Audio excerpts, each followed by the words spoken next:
esta clase estaba grabada, ¿verdad? Entonces, bien.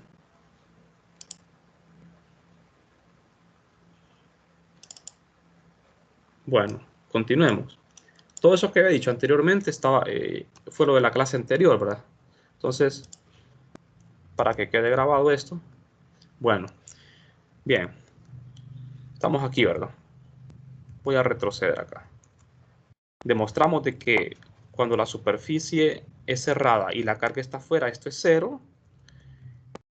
Y tenemos la ley de Gauss finalmente. Bueno, entonces, ahora vamos a ver lo siguiente. Si las cargas dentro de la superficie S, que es la superficie cerrada imaginaria, se le llama superficie gaussiana, están distribuidas de forma continua con densidad ρ, entonces nosotros podemos escribir la carga encerrada en términos de la densidad de carga.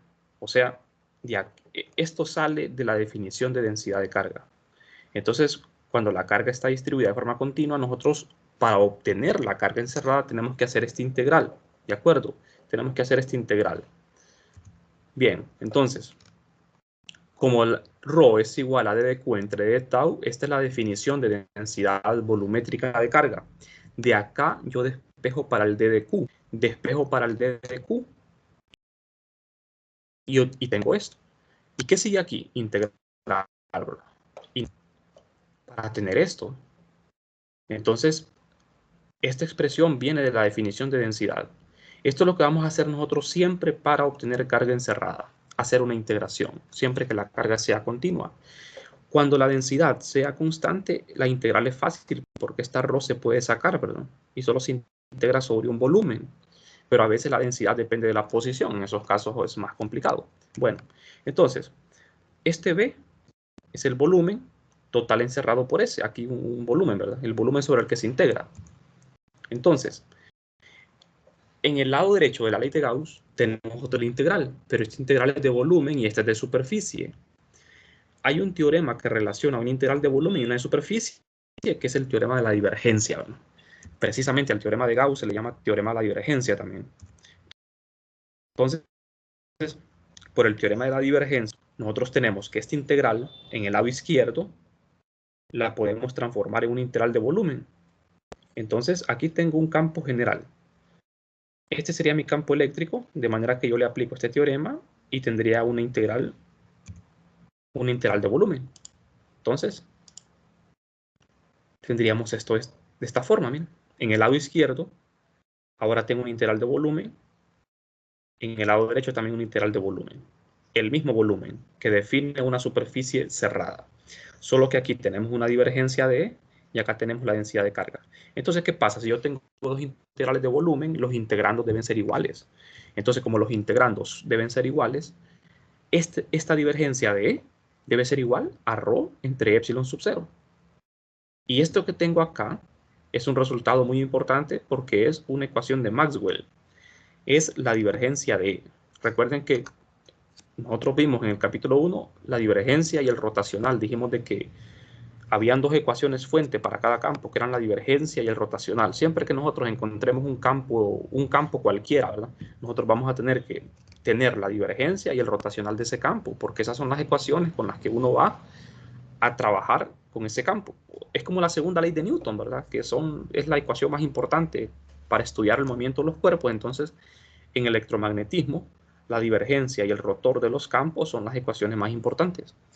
Entonces, la primera ecuación fuente que nosotros obtenemos en 321 es esta, la divergencia de. Ya saben qué significa la divergencia, ¿no? Entonces, esta ecuación me está indicando que la divergencia del campo eléctrico depende de la carga. La divergencia siempre es un escalar. La divergencia de tiene fuentes escalares, que son las cargas, esta densidad de carga. Entonces, la divergencia del campo va a depender del signo de la carga, si es positiva o negativa, ¿verdad? Bueno, entonces, esta es una ecuación de Maxwell y tendría dos formas de escribirse, ¿verdad? O sea, la ley de Gauss tiene dos formas de escribir. Tenemos dos formas de escribirla. Una es en la forma integral y otra en la forma diferencial. Entonces, las dos son la misma ley de Gauss, las dos. La misma expresión de la ley de Gauss, solo que la más importante sería esta, ¿verdad? Porque con la ley de Gauss en la forma integral es con la que nosotros vamos a resolver problemas. Vamos a encontrar campos. O sea, de esta ecuación, con la integral, nosotros vamos a despejar para el campo eléctrico. ¿Y cómo vamos a despejar para el campo? Para despejar para el campo de acá, nosotros tenemos que hacer uso de simetría, ¿verdad? Vamos a poner como requisito de que las geometrías sobre las que vamos a trabajar tengan una forma especial, ¿verdad? Para poder despejar el campo, porque en principio no se puede, ¿verdad? Esta ecuación me es útil, por ejemplo, cuando yo conozco el campo eléctrico y yo quiero conocer la densidad de carga. Si yo conozco el campo eléctrico, yo derivo para obtener la densidad de carga. O sea que las dos ecuaciones son importantes, ¿verdad? Pero en este capítulo nos vamos a enfocar más en lo que es la forma integral de la ley de Gauss. Bueno, entonces vamos a continuar. Ahora, vamos a detenernos un poco aquí en el concepto de flujo eléctrico, porque es muy importante, ¿verdad? Yo les mencioné que la integral en el lado izquierdo se llama integral de flujo eléctrico. Ahora bien, en la ley de Gauss implica el concepto del flujo eléctrico, el cual se refiere al campo eléctrico que pasa a través de una superficie dada. El flujo eléctrico lo vamos a notar con este símbolo, una letra griega con un subíndice E. ¿De acuerdo? Esta sí, ¿verdad? Con una E, donde el flujo puede representar el flujo a través de una superficie abierta o cerrada. Fíjense en algo interesante. El flujo eléctrico se puede dar a través de cualquier superficie, solo que en la ley de Gauss la superficie tiene que ser cerrada, pero el flujo eléctrico puede definirse a través de cualquier superficie, ¿verdad? Entonces, aquí tenemos la superficie abierta y aquí la cerrada. Entonces, los dos son flujos eléctricos. Ahora bien, vamos a ver esto, una figura acá. Yo tengo una superficie, en este caso, que es abierta. ¿Por qué abierta? Porque es limitada por una curva. Esta es como una hoja de papel. Pero las superficies tienen que ser imaginarias, ¿verdad? No deben ser reales. Entonces, yo tengo unas líneas de campo eléctrico aquí. Estas líneas de campo eléctrico están atravesando esta superficie que es abierta. ¿De acuerdo? Entonces, ese flujo atravesando la superficie, este campo eléctrico atravesando la superficie, produce lo que es un flujo eléctrico. Aquí nosotros tendríamos que hacer una integral sobre toda esta área. Esta área es el área de un rectángulo. Entonces ustedes dirían, bueno, pero esto es fácil, ¿verdad? Aquí no hay necesidad de integrar. Simplemente se multiplica el campo por el área. Y ese es el flujo. De acuerdo, ¿verdad? Solo se multiplica el campo por el área, siempre y cuando el campo sea constante, sea uniforme. Entonces, el flujo eléctrico sería campo por área.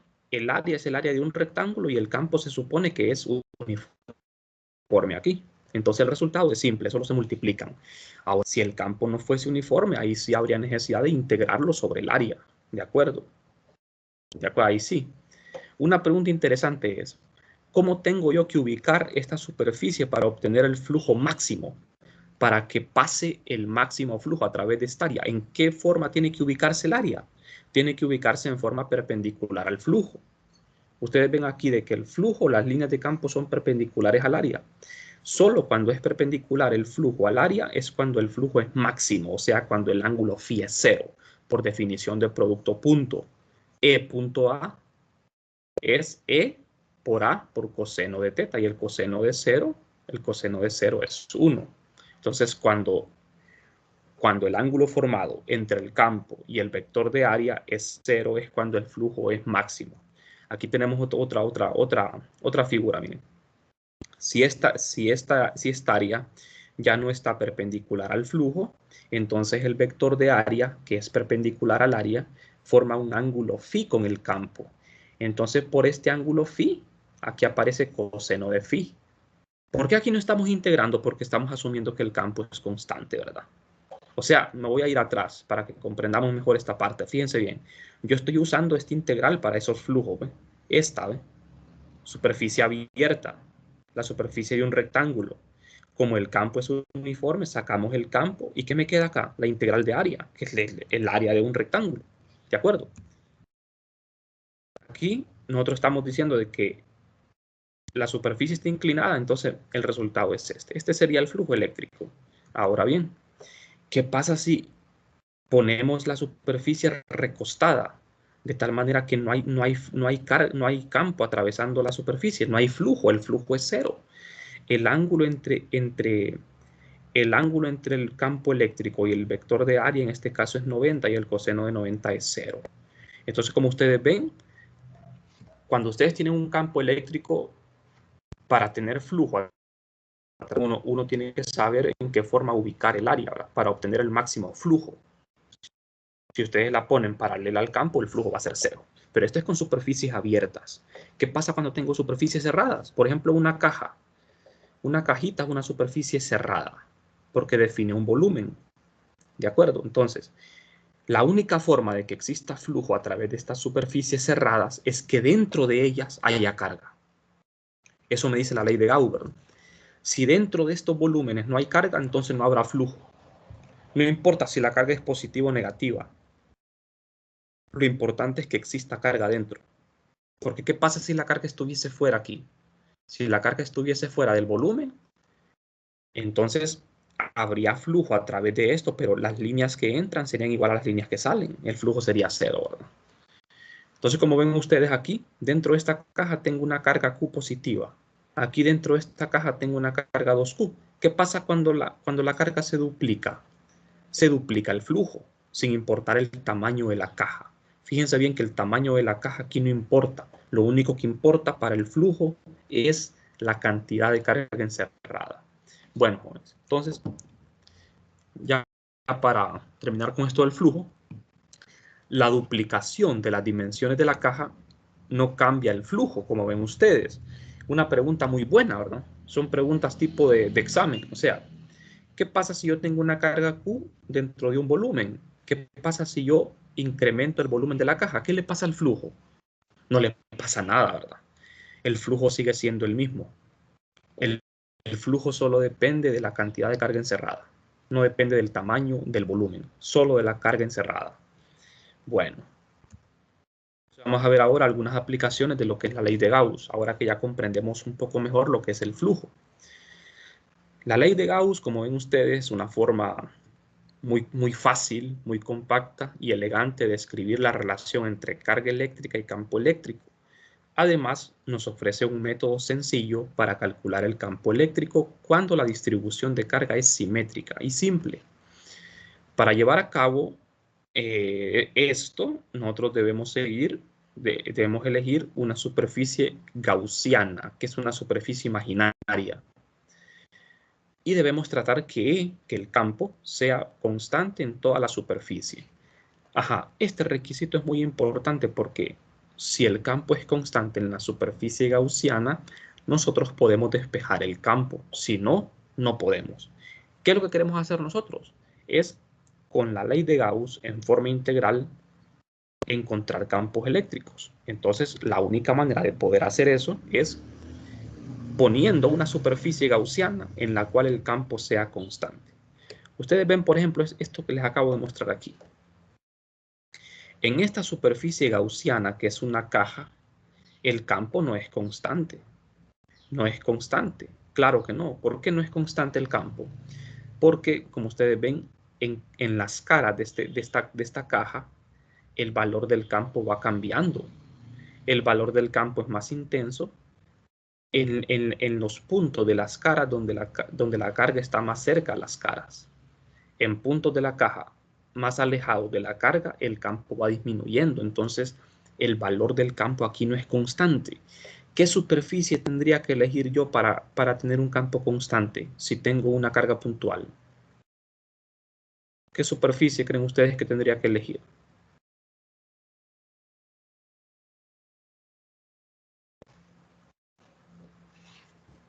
Un cubo. ¿Un case? Un cubo. Este es un paralelepípedo, ¿no? Sí. Usted dice un cubo. Sí, de igual magnitud. O sea, recuerde que el campo de una carga puntual es un campo radial que apunta hacia afuera. No es uniforme, ¿verdad?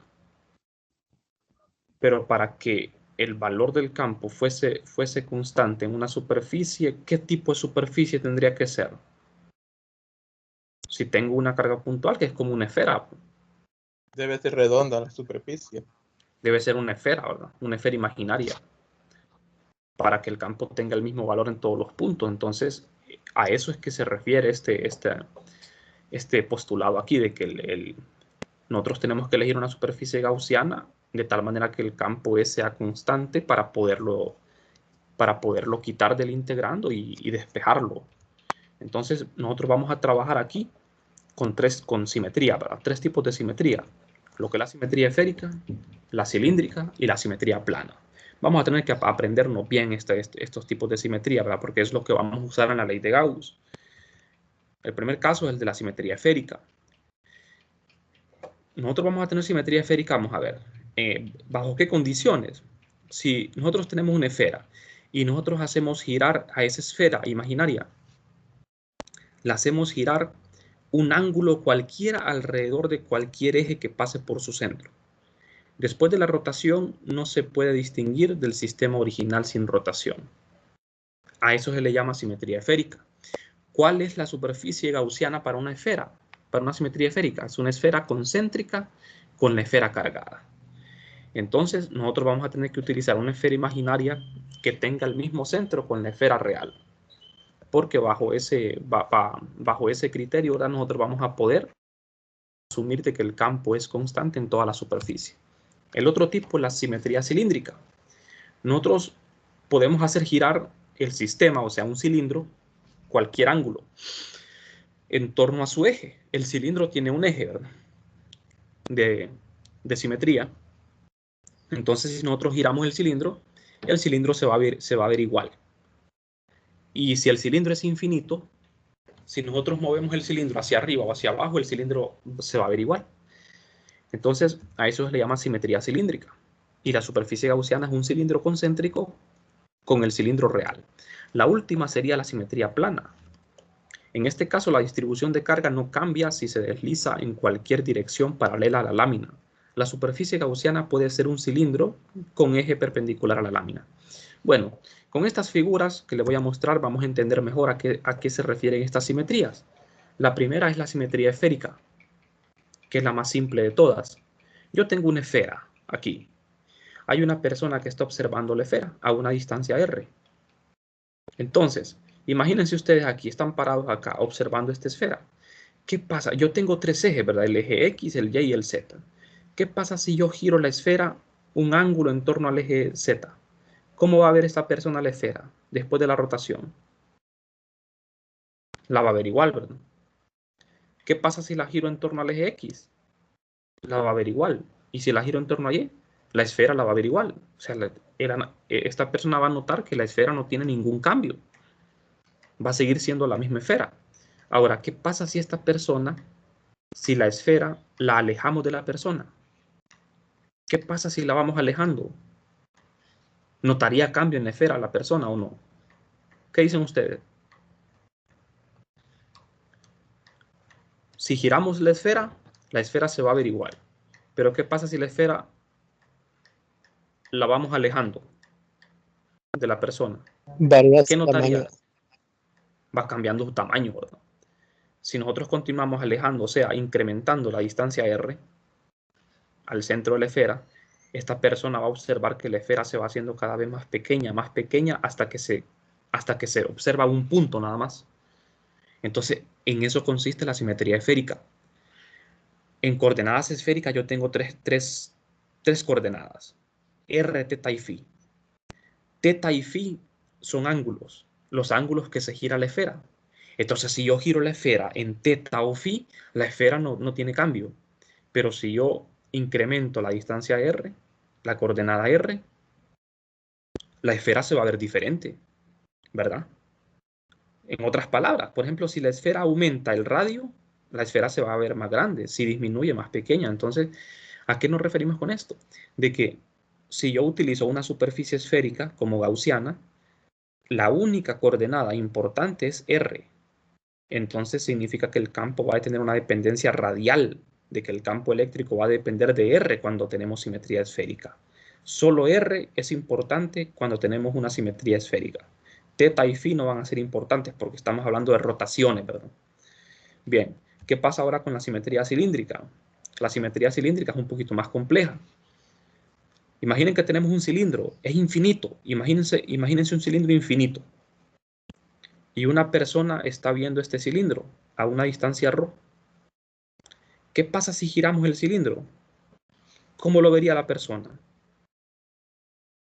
Lo va a ver igual, ¿verdad? No notaría ningún cambio. ¿Qué pasa si movemos el cilindro hacia arriba o hacia abajo? ¿Cómo lo vería la persona? Lo vería igual, ¿verdad? Porque el cilindro es infinito. Si no fuera infinito, ahí sí lo vería diferente, ¿verdad? Pero como es infinito, yo lo puedo mover arriba o abajo y da igual. Si lo giro, da igual. Pero ¿qué pasa si yo alejo el cilindro de la persona? ¿Qué va a notar la persona si lo alejo? Notaría Se que va variando. el cilindro se va haciendo más delgado, ¿verdad? Hasta que se convierte en una línea. Entonces, ¿qué significa eso? De que ρ, de las tres coordenadas cilíndricas, ρ, phi y z, la única importante es ρ. Porque es la única que puede, con la única que podemos alterar la forma en que vemos el cilindro, ¿verdad? Entonces el campo eléctrico para un cilindro va a tener solo componente ρ. Es la única componente que va a afectar el campo, es ρ. ¿De acuerdo? Sí, ¿está claro eso o no? Esto de la simetría Sí. esférica cilíndrica. O sea que el campo en una esfera va a tener componente en R, en un cilindro va a tener componente en ρ, pero siempre y cuando el cilindro sea infinito. Si el cilindro no es infinito, ya la simetría cilíndrica ya no existe, ¿verdad? Porque, por ejemplo, si este cilindro fuese así como este que tengo aquí yo, de tamaño finito, y esta persona, por ejemplo, y el cilindro lo muevo, lo levanto hacia arriba, lo levanto o lo bajo, entonces la persona ya va a ver diferente el cilindro, ¿verdad? Lo va a ver a un ángulo distinto. Entonces, en ese caso, se rompe la simetría. Entonces, el cilindro debe ser infinito para tener simetría cilíndrica. Entonces, recuerden que en la ley de Gauss solo vamos a trabajar problemas con simetrías. O sea, la ley de Gauss no la puedo emplear para un cilindro que no es infinito, solo para un cilindro infinito y para una esfera. Para la mitad de una esfera no se puede usar la ley de Gauss, solo para una esfera completa. Entonces, esa es una desventaja de las leyes de la ley de Gauss, que solo es válida para sistemas ideales, ¿verdad? Como una esfera perfecta o un cilindro infinito o una línea infinita. La última simetría es la plana. Imaginen que este plano es infinito y está una persona también aquí, observando el plano. Tengo el sistema de coordenadas X, Y, Z. ¿Qué pasa entonces si esta persona se traslada, se mueve en el eje Y o se mueve en X? ¿Cómo vería el plano la persona? ¿Cómo lo vería? Si se mueve en X o se mueve en Y. Si el plano es infinito, ¿cómo lo vería? Lo va a ver igual, ¿verdad? Ahora, ¿qué pasa si la persona se va moviendo en Z? Se va levantando con respecto al plano. ¿Cómo lo vería?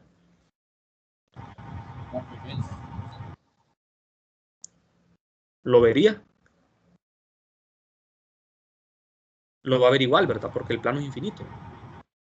Si la persona se va alejando en Z, el plano lo va a ver igual porque es infinito. O sea que en la simetría plana es la simetría más sencilla de todas, porque la simetría plana no hay dependencia con ninguna coordenada. O sea que esta persona va a observar el mismo plano, no importa si se mueve en X, Y o Z, o si se gira, el plano lo va a ver igual. Como les digo, estos son casos ideales porque no existen en la vida, no existen en la realidad, ¿verdad? Planos infinitos ni cilindros infinitos. Pero a nivel teórico son muy importantes, ¿verdad? Entonces nosotros vamos a hacer problemas con la ley de Gauss solo para estos sistemas, planos infinitos, cilindros infinitos y esferas. Bueno, entonces ahora que ya conocemos esos tipos de simetría, vamos a analizar el primer caso. Vamos a encontrar el campo eléctrico para una línea infinita de carga uniforme. Bueno, entonces tenemos lo siguiente. Nosotros suponemos que lambda, que es la densidad de carga lineal, es constante y que la línea coincide con el eje Z. Se usan coordenadas cilíndricas, claro, ¿verdad? Porque tenemos una línea que es como un cilindro. Calcular el campo eléctrico en todos los puntos del espacio. Entonces, vamos a ver. Tenemos una línea infinita que tiene carga de densidad lambda. La carga es uniforme, ¿verdad? Aquí tengo el sistema de coordenadas. La línea coincide con el eje Z. Quiero calcular el campo en cualquier punto del espacio. Recuerden lo que dijimos de la simetría cilíndrica, ¿verdad? Cuando tenemos una línea es como que tengamos un cilindro. El campo eléctrico solo va a depender de ρ. ¿De acuerdo? Solo de ρ. Entonces, nuestra superficie gaussiana, en el caso de un cilindro, una línea va a ser un cilindro también. Pero un cilindro concéntrico con el eje de la línea. De manera que ambos tienen el mismo eje. Las dimensiones de esta superficie son ρ, de radio ρ y de longitud L. Esto que ustedes ven punteado en rojo es una superficie imaginaria, que es un cilindro. Ustedes dirán, bueno, pero la línea es infinita. ¿Por qué la superficie no es infinita? Porque no se puede. Recuerden que la integral no tiene que converger. Para eso tiene que integrarse sobre un objeto finito. O sea, la línea es infinita, pero la superficie gaussiana no puede ser infinita. No puede existir una superficie gaussiana infinita. Tienen que ser todas de tamaño finito. Entonces aquí nosotros vamos a agarrar una porción de carga nada más. La carga que esté encerrada dentro de esta superficie solo es esta parte que estoy marcando en rojo aquí. ¿Ve? Esta es la parte de la carga que está encerrada. Solo una parte de longitud L estamos encerrando. ¿De acuerdo? Entonces, esta es mi superficie gaussiana imaginaria, que es un volumen cilíndrico, ¿verdad? Entonces, ¿qué voy a hacer ahora? Voy a hacer una integral sobre toda la superficie de este cilindro imaginario. En la ley de Gauss se integra sobre la superficie imaginaria. ¿Cuántas superficies tiene este cilindro? Tiene 3. Una superficie lateral y 2 transversales. La superficie lateral es A, la transversal es B y C. Entonces vamos a hacer 3 integraciones, ¿verdad? Una en A, una en B y una en C. En coordenadas cilíndricas. Ahora bien, para la integración tenemos que poner los vectores unitarios perpendiculares a las superficies, como son 3. El vector perpendicular a la superficie A es el vector ρ unitario. El perpendicular a B es z unitario. Y el perpendicular a C es menos z. ¿Por qué menos z? Recuerden que los vectores unitarios siempre tienen que ser externos al volumen. Esto que está aquí es un volumen imaginario, entonces los vectores tienen que quedar por fuera del volumen.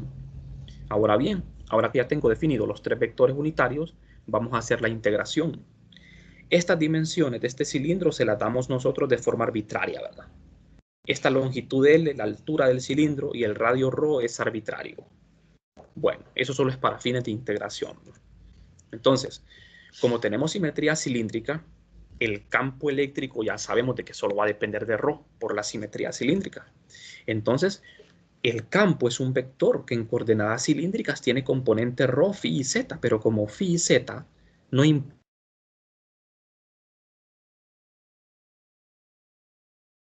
¿Qué es lo que yo ando buscando con la ley de Gauss? El campo. La ley de Gauss, ¿verdad? Tiene esa cosa que parece extraña, que uno, antes de resolver para el campo, uno tiene que saber la dependencia del campo. La dependencia del campo es con ρ, por eso le ponemos E de ρ en la dirección de ρ. Entonces, la superficie gaussiana debe ser un cilindro concéntrico con el eje de la línea. ¿Cómo lo ven acá? Hasta aquí vamos bien, ¿verdad? Entonces, la ley de Gauss nos dice que el flujo eléctrico a través de una superficie cerrada es proporcional a la carga encerrada.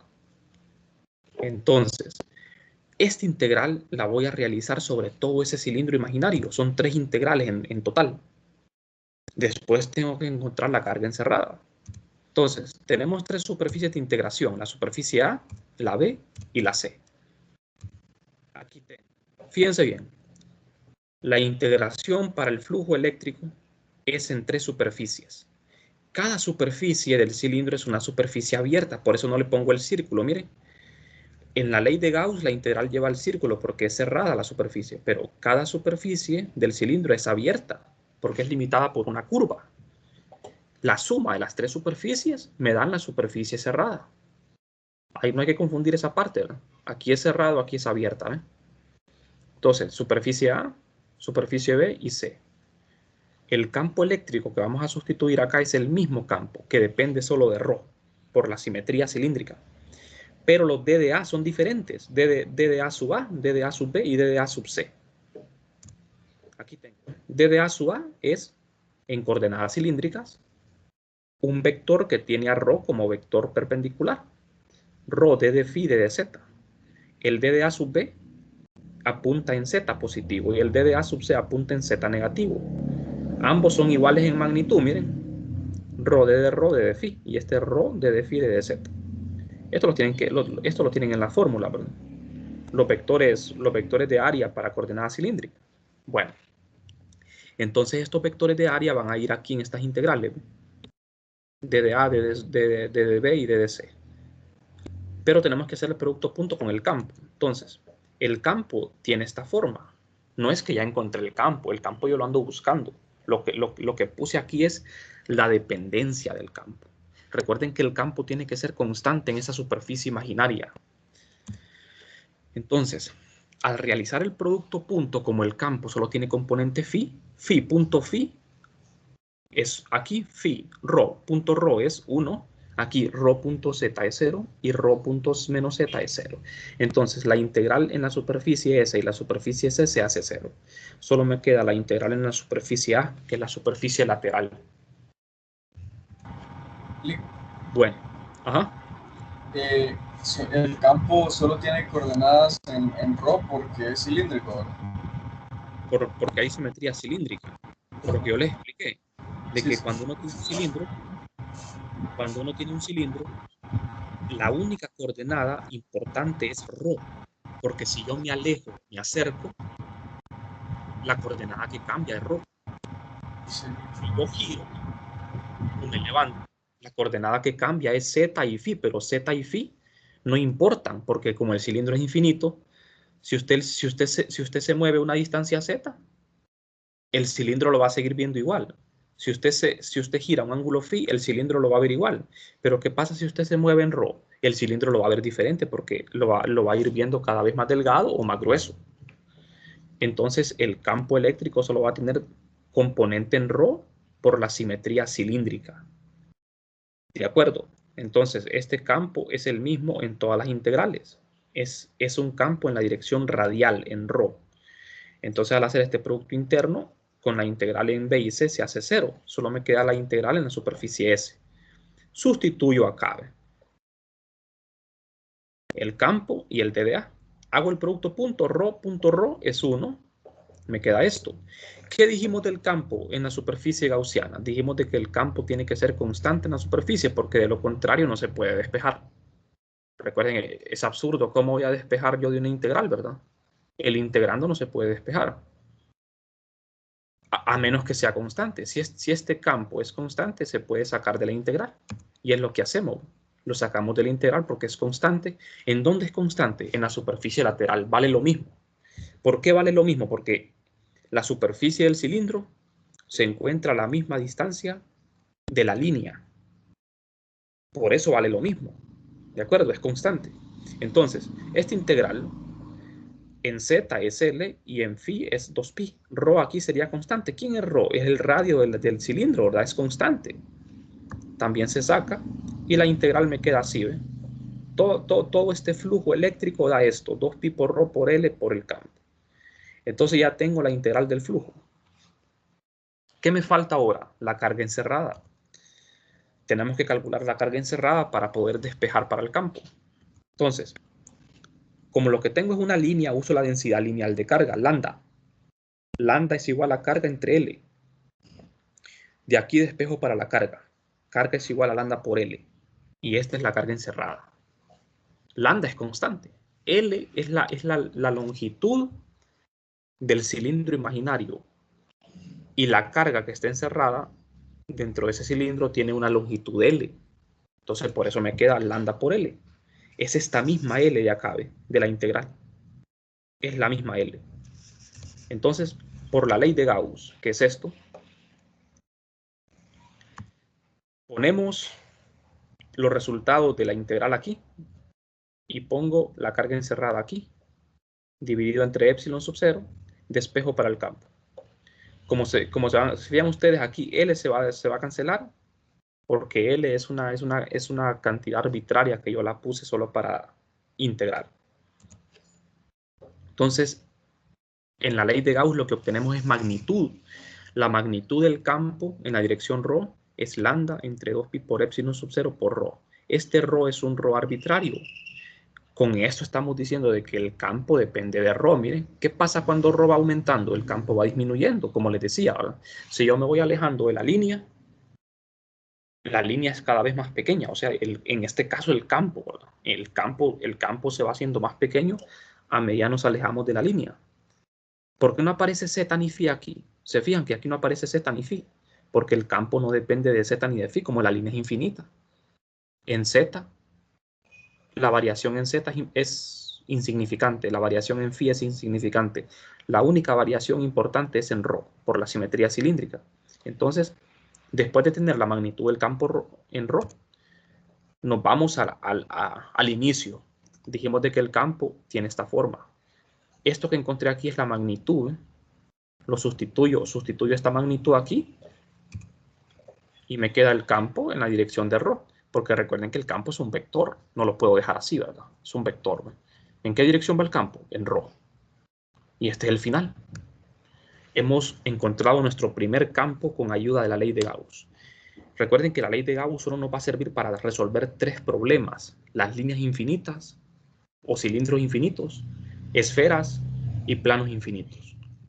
O sea que si yo tengo un plano que no es infinito o una línea que no es infinita, no puedo usar la ley de Gauss. O si tengo la mitad de una esfera, no puedo usar la ley de Gauss.